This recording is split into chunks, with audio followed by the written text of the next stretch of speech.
Cher infographiste, bienvenue. Alors aujourd'hui, on va focaliser notre attention sur ce qu'on appelle en anglais les slices. Slice, ça se traduit par tranche, mais au vu du résultat, moi, on va plutôt parler en français de découpe. Ces découpes, ce sont des détails qu'on retrouve énormément dans tout ce qui est sujet d'art surface modeling, comme les robots et autres trucs très mécaniques. Alors aujourd'hui, on va voir une manière de réaliser ça, et surtout, on va voir comment corriger les problèmes de réflexion horribles que l'on a pour obtenir un résultat parfait. C'est parti. Étape 1, la préparation. Nous voici donc dans Blender, et ce qu'on voit là, c'est l'objet de départ, celui sur lequel on va travailler aujourd'hui. Je vais commencer par quelques paramétrages en fait. Je vais commencer par appliquer un Shade Smooth et aller activer l'Auto Smooth. Et au passage, je vais noter le nom de l'objet. Je l'ai appelé Before Slice. Ensuite, je vais dupliquer mon objet avec le raccourci Shift D, faire un clic droit pour laisser le modèle exactement à la même place que l'original, et je le déplace dans une autre couche, et au passage, je vais le renommer Slice Me Please. Maintenant, j'ajoute un cube et je l'agrandis pour faire en sorte tout simplement qu'il soit plus grand que mon modèle de départ, et étant donné que ce cube, eh bien, c'était rien d'autre qu'un outil pour la suite du tutoriel, je vais changer le maximum draw type à wire. Voilà, comme ça je vais pouvoir voir à travers, ce sera beaucoup plus pratique pour la suite. Étape 2, faire les découpes. C'est maintenant que les choses sérieuses commencent. Je sélectionne Slice Me Please et je vais lui ajouter un modifieur booléen. Alors par défaut, l'opération c'est intersect. Je le laisse et j'utilise la petite pipette pour sélectionner mon cube. Alors, bien sûr, ce qu'on voit, c'est que il reste l'intersection entre les deux, c'est-à-dire la zone commune entre les deux objets. Je duplique mon objet, avec un clic gauche, je le remets exactement à la même place qu'il était au départ, et je change le booléen, l'opération du booléen en différence. Pour voir un petit peu mieux ce qui se passe, je vais aller activer le Wire Display dans les options d'affichage de mes objets. Voilà, alors cette option permet tout simplement de dessiner les tranches extérieures de chaque objet. Et là, qu'est-ce qu'on voit? Eh ben, on voit que la tranche, elle est là. Alors c'est pas mal, hein, donc maintenant on va commencer à jouer un petit peu avec. Si je bouge le cube, je vois que eh bien, la découpe bouge aussi. C'est quelque chose d'éditable, quelque chose de dynamique. Et justement, puisque c'est éditable, eh bien, on va changer un petit peu de cette ligne extrêmement basique, on va en faire quelque chose d'un petit peu plus recherché. Je passe en vue du dessus, avec la touche 7, et je bascule en Edit Mode. Je vais ajouter ce que l'on appelle des Loop Cuts, avec le raccourci CTRL-R.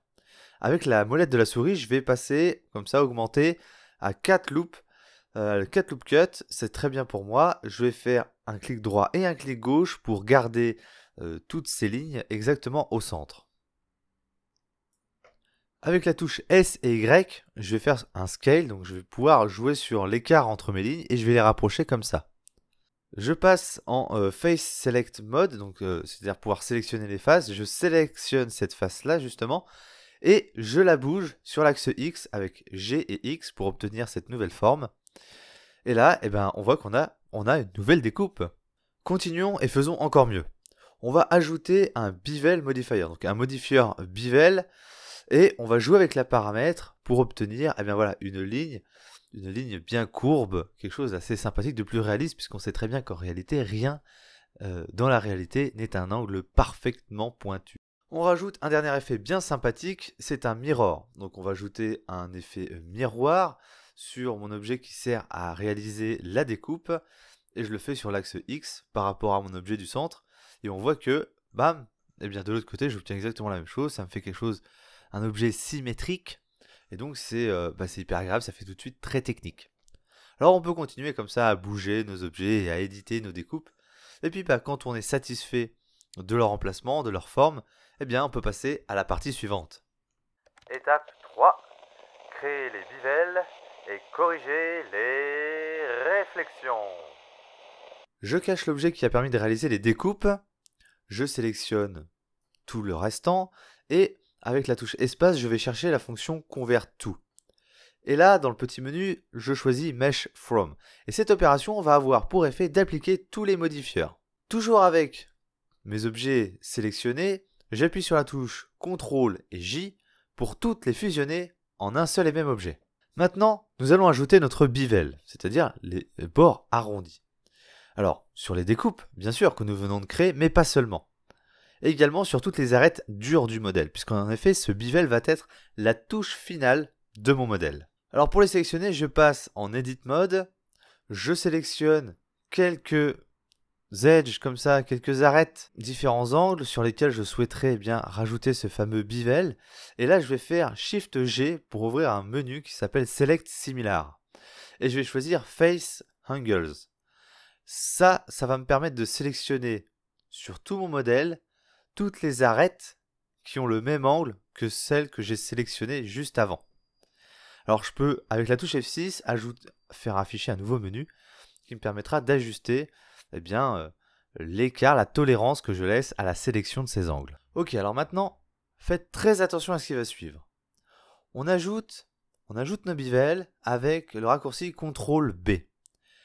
Je déplace la souris pour jouer sur la largeur du bevel. Et avec la molette de la souris, je vais pouvoir ajouter plus ou moins 2 segments.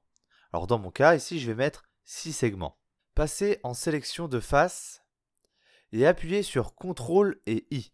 Ça va inverser la sélection. Et cette opération va nous permettre au final de sélectionner toutes les faces de notre modèle, excepté les faces du bevel. Et on va utiliser cette sélection pour réaliser un vertex group. Et surtout, on n'oublie pas de cliquer sur le bouton Assign. On passe en vue Cycles pour voir les réflexions qui sont horribles et pour suivre l'ultime astuce qui va nous permettre de corriger cette horreur. Nous allons dans les modifieurs et on ajoute un Data Transfer. On commence par préciser qu'il s'applique uniquement sur le groupe de vertex que l'on vient tout juste de créer. Ensuite, je coche Face Corner. Dans les options qui s'affichent, je choisis Custom Normal et dans le menu juste à côté, je vais choisir la seconde option. Et maintenant, le dernier clic pour avoir un résultat parfait, la source. Before Slice. Bon, comme vous voyez, le résultat se passe de commentaires. Il y a juste à apprécier le résultat, quoi. Alors, dernière chose avant de finir cette vidéo, dernière astuce. Si vous voulez bouger votre modèle après découpe, je vous conseille de créer un lien de parenté entre l'objet découpé et l'objet non découpé. Comme ça, quand vous allez déplacer l'objet découpé, l'objet non découpé va suivre et le data transfer va continuer de fonctionner correctement.